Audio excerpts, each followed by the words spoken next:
The first property is that magnets have what we call poles.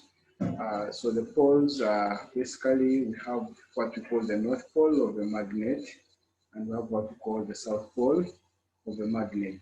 So for magnets, like poles repel and unlike poles attract. So meaning that if it's a north pole brought close to another north pole of another magnet, these two will repel.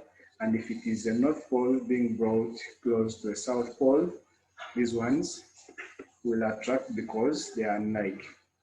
Then when a magnet is suspended freely, it always rests in a north-south direction, or that is the geographic north. The north pole of the magnet will be facing the geographic north.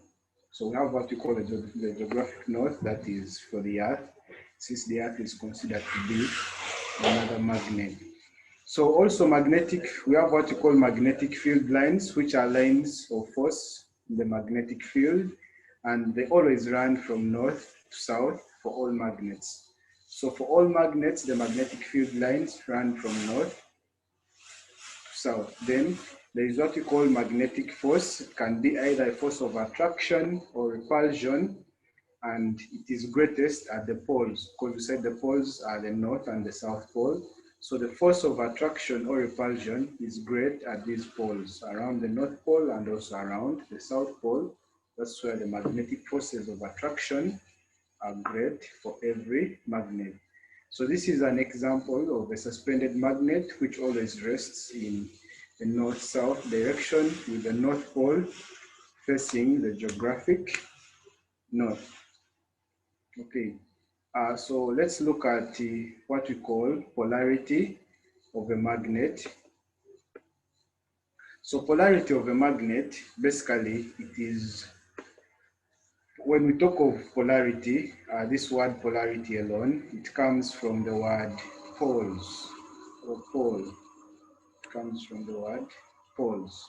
So meaning that polarity has something to do with poles of a magnet. So we know that a magnet has the north and the south pole. So basically a pole of a magnet is an area of a magnet where the magnetic force is strongest. So in the properties of magnets, we said magnetic force is strongest on the poles. So meaning that a pole of any magnet is the area around a magnet where the magnetic force is strongest.